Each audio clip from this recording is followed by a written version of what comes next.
And he is too, and it's a good time to be chatting to you, Jay-Z, because Yes. this is the time things start to bubble over a little. Heat up. Back end of the year. Yes, because the managers say up until this point, they say, we haven't spoken about it yet. I've been holiday, like Tommy Petrora's been holidaying. I think he's in Positano or something like that. But by this time, they've all met Bill. Wow. They've had the coffees. Speaking of managers, Yes. was there one scene going into Liam Jones's house Oh, yes. from the Doggies, and maybe a Doggies manager? Yes, it would make sense if which club needs a key defender the most, Doggies. you would say, in premiership mode. And, Liam Jones, who opted out of Carlton over his vaccination stance, didn't want the jab chip, and we respect that. So he's been playing up there at Palm Beach or Currumbin up there and been going quite nicely, been playing back and forward. So he's What met with position? us. Do you know? He's been playing a bit of forward. Righto. Yeah, mate, a mate of mine saw him kick 4 goals a couple of weeks ago. Mm-hmm. So Essendon's Adrian Dodoro flew up there Yep. and had a bit of an espresso. And now he's... There's another club that could do with a key defender. It'd be perfect. The Bombrays. Yes, but the Bulldogs not to be outdone because Chris Grant, the footy director, lives only a couple of doors down that's from what Shane Casley, his manager. Luke Beveridge said today, and I know you've got something else Bevo said Yes. today, but he said, Liam's manager lives a Yes. few doors up from Yeah. Chris Grant. Yes. Well, I'd call him Bevo out on this one. Right. I reckon, Well, Bevo said he walked into his manager's place yeah. and people assumed he was walking into Granty's place. Yeah. You don't believe that? I reckon Bevo is bending the coat hanger a little bit. I think Right. that he absolutely did walk into Chris Grant's house and had a bit of a cup of tea and a bit of a how's it going. So I think that Liam Jones, it is absolutely on the Bulldogs' radar about a return because he would slot into halfback, he'd get the big fist in there, Bill, and just help bolster their premiership charge. So Well, I he think played there. he's on the cards. He's going to go back there. He could get back out there. Speaking of Luke Beveridge, Someone did that to me the other day from across the street, and I'm worried about where this is going. getting him back out there. Sorry, who are we talking about now, Bevo. Jim? Oh, yes, Luke Beveridge. So it's been a huge issue in football, the head-high rule. Now, I like what the AFL did. I love it. They say if you are going to be a ducker or a shrugger Yep. or a knee bender, then we're going to call play on. You know, the only problem, and it's been on radio today, their examples were poor, and poor. The only good example was Jack Ginnivan's tackle. Knee bend, yeah. Yeah, the other two weren't great. Yes, it can a little bit confusing potentially, but I think across... Yes, confusing. Yes, so you speak to Clubland and they all say, yes, good, we like this, right? So, if the player is going to deliberately duck and knee bend, shrug. then shrug, all of that, then it should be play on. However, the Western Bulldogs coach Luke Beveridge, not happy, Rabsy. My point of view is it's let's not change the game and the interpretations. It's been there forever. Using Joel Selwood as an example, the reason why Joel Selwood gets a lot of head-high free kicks is because he's probably the hardest at the football and at a loose ball and at a contest in the competition. So rewarding for it. If you've got techniques that ultimately entice a clumsy or an undisciplined tackle, good luck to him. Well, I think the pressure from the media comes around and probably the supporter bases as well. And it's another flinch. No, look, I just don't agree with that.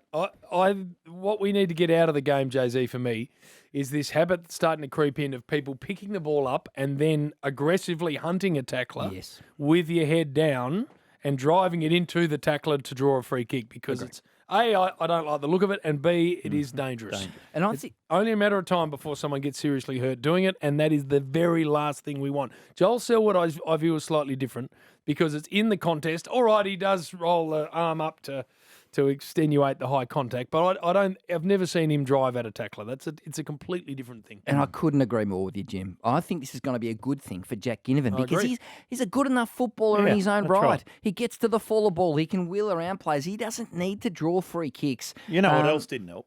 What? Him at training, working on it and showing, who was it? I think it was Pendles, your mate. Well, and then when he starts going down like a 9-pin at the weekend.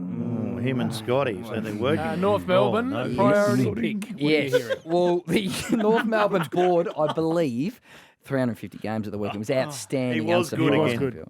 So the North Melbourne Board, as I understand it, are meeting as we speak, and your man Big Walshy is rolling in with a big fat pad of notes to deliver his findings on his today? review. I believe this is a late afternoon board Wow. meeting, so this would be happening right about now at Arden Street. So he's going to talk. He's interviewed everyone. You know what happens, Jim. He's got some feedback. I think he's going to say that the environment hasn't been great, and that the coach might have been a bit negative, and there was some other negative factors there. So How does it work, Jim? Exactly like that. Yep. You get someone in. Normally it's more than one person. While she's doing this one on his own, which is absolutely fine. But he would go around to the whole footy department and the playing group and interview them all independently and without fear or favour, just say, right, I want your thoughts on these 10 questions. So you get the paper. Do all board members get it and take it home and read it? Sometimes you leave them there. If it's a really sensitive thing, then sometimes. Yeah. But you trust your directors, obviously, not to be leaking information like that. But really, And then you all come back and vote. I would not even vote. What you're getting is an indication from an independent source as to stuff that you mightn't know is happening within your own club. I loved reviewing. I always thought it was brilliant. Yeah. Because things came up that you just... Often I thought, Jay-Z, I didn't actually know that. yes, Sometimes positive and sometimes negative. Walshy's a great man to do it. So I believe they're going to start to work out what the coaching panel is going to look like, Right. as in picking someone. Mark Williams, there's a bit of talk around him in Melbourne town at the moment, which would be interesting. It'd certainly help create a positive environment at Will they Arden get Street. a priority pick and where will it be? Clubs are outraged, right? So if they get a high pick within the top 2 or 3, then dead set opposition list managers will burn down Docklands. So how's that different to Gold Coast, who got Rowell and Anderson? Jim, they nearly beat Collingwood, North Melbourne. They did beat Richmond at the weekend, and they could. It's not without question they could roll Hawthorn down in Tassie. How do you almost win 3 games and still get a priority pick? Tassie. They could not finish on the bottom ladder. They better start tanking. You know my view of the priority pick. All I'm saying is There's they garbage. will point to the Gold Coast and say, well, there's no difference, and they got 1 and 2. Do you know why? In the fancy presentation they had on Monday in the PowerPoint slides, they have got 1 pick inside the top 50 at this year's draft. They've already given away their 2nd round pick and their 3rd round pick. 2nd was for Callum Coleman-Jones. 3rd was to the Western Bulldogs in a pick swap. The worst team in the comp has only got one pick inside the top 50 in this year's draft. Again, you get aggressive with me about Jim, I'm with him. Somehow, Stop I've had asking anything to do with stupid it. questions I to just him. get back there. I want you to get back there and save the joy. They get 1 and 2. All right, so we get to a 1 break. and 2. There's Wiedemann, there's Grundy. There are questions still More for this with man. Jay Clark next on the Rush Hour. It's Jack Crisp to join us after 5. This is Triple M's Rush Hour. Jay-Z Clark is in the studio. All your latest footy news. Yes, indeed. Restricted free agents. That means that their current club can match the offer if it's from another club. Yes. So I've got 5 players here. Yep, who we got? Darcy Gardner, Brisbane. I think he stays. Jordan De Goey, Collingwood. This is a good one. I think he will seek a fresh start.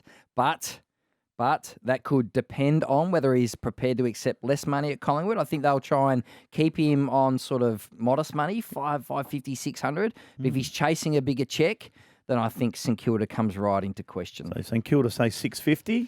What will More, Collingwood do? I think he'd want 7. I think if he's going to go, then he needs to be 750, 800. And Collingwood won't match that. They're not going to match the big money. Righto. No. Angus Brayshaw. He would be in demand because he's playing exceptional football in multiple From the positions. half back line. Yes, and Fremantle would be the obvious choice. However, if they're going to spend their money on Melbourne's Luke Jackson, I'm just not sure the big money there for Angus would be there. However, Geelong's trying to recruit a midfielder, so that wouldn't shock me. I think Adelaide could help build their midfield. That wouldn't surprise me. But I just wonder at the end of the day whether Melbourne, having created some salary cap room with Luke Jackson, whether he stays in his love of his teammates. Righto. Kane Lambert, Richmond. I'm not sure he'll be playing anywhere next year. I think that hip. Oh, righto. Well, they got 8 30-year-olds at Tigerland. Yes, exactly. Right? And I think Lambert with his Trent hip issue, Cotchin, will he play on? I think he's playing good enough footy too. I think he might have one more year in him. And Buddy, what do you think? Buddy, your gut feeling. I think he stays. I don't think there's any way a man can accept $10 million from Sydney and then leave Yeah, I'm with you complaining there. about money. Unrestricted free agents. Daniel McStay. Will he McStay or McGo? No, I think he goes, and I think Good one, it'll Bill. be There we are. It's original. Yeah. Collingwood. Collingwood. Yep. Provide another forward target. Carl Amon. think Hawthorn. We had a bit more run and youth and vitality into that engine room. Hawthorn. And that is all I've got. Have you got any That's all? others? Wiedemann. Oh, Sam Wiedemann. Sammy Wiedemann. So he's in his 7th year. He's a fascinating case because list managers are struggling to get a hold on how good this bloke is. So he's played 57 games in 7 years, not in Melbourne's team at the moment. I think he's played 57 games in 7 years. Yep. Played 7 8 eighths. games this season. 8 games a year. And that's 7 eighths. even without Tom McDonald. Yes. Now, this is where it's really interesting because the club who need a key forward like him most, I think, is Essendon. But their football manager, Josh Marnie, is the one who recruited him or partly helped recruit him to Melbourne and then has recontracted him. So Josh Marnie knows Sam Wiedemann as well as anyone, and I think they would be open to it with a later pick. Like 2 metre Peter they got for pick 48 or 50. I think if they want him, they would only be prepared to give up a later pick. I don't think Essendon's giving up any of its early picks for this key. Would he be a Paddy McCartan style, able to play behind the footy? Because he's a good size, athletic kid. And been going okay as a backup ruck. They don't mind him in the ruck, Sammy Wiedemann. You don't think he's... No. Well, look, they think that might be his best position. I know you're saying he wouldn't be aggressive enough, etc. No, But that's it's an when up Luke back, Jackson was out. Pick up the tall forward, second tall forward, something like that. Or fold off intercept marking defender. Yeah. I don't know. You need Yep. to have the smarts to do it. I Yep. don't Yep. know enough about him. What Yep. about Grundy? Yeah, Brody and Grundy. He I- plays this week in the VFL or AFL?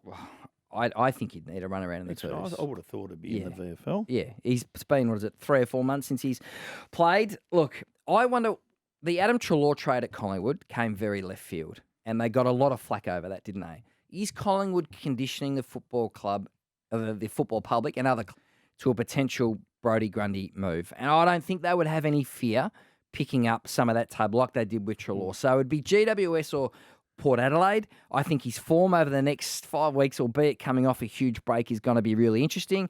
Collingwood will get to the trade period, and I think be prepared to listen to any offer for Brodie Grundy. You've got a great eye on the Demons. Will their lack of forward connection cost them in September? Everything else they do Yep. is in the top 2 or 3 in the comp. Yep. But 4 to the centre circles, connecting inside 50, they got away with it. Well, they got away with it last year. They won despite it last year a bit. Yep. Well, they were relying on Cozzy Picker kicking 6 goals. That if they wasn't for him, they probably wouldn't have won, right? So it's a huge issue for them. They've gone a bit smaller. I've noticed. I think Geelong's the team to beat at the moment. So Melbourne, yeah, I mean, with that midfield, you know, when it gets to the pointy end, you'd still be hard to beat them in a preliminary final, but they've got to get that right. And last year they were so good in that area, clearly. But Brisbane are struggling with the forward connection also.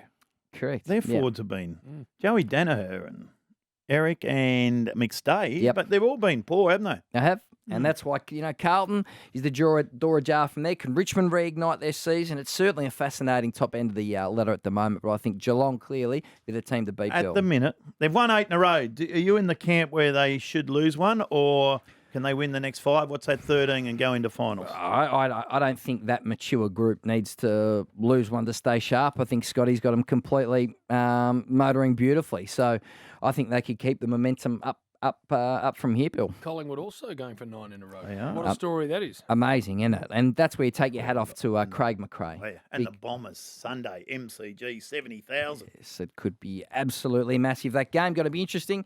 Certainly, they've been up for a long time, Collingwood. Whether the scoreboard has flattered them for a little bit, I'm not sure, but going to be fascinating. All I know is my mail somewhere in Moonee Ponds was a tubby little journalist was wandering along. Yes. Someone from the other side of the street said, got to get him back out there. Yes, that did happen. Yes. You're becoming that famous now. You're a star. This is a trademark for you, Jay-Z. Not for the right reasons, though, Jim. But you're looking good too. Thanks, mate. Slim down. You're looking at it. No, he's not. Look at what you say, Jay-Z. You're looking and then he stopped. Jay-Z, come on. Sorry. Perfect, Jay-Z. Oh, it's the rush hour, Triple M. See you, boys.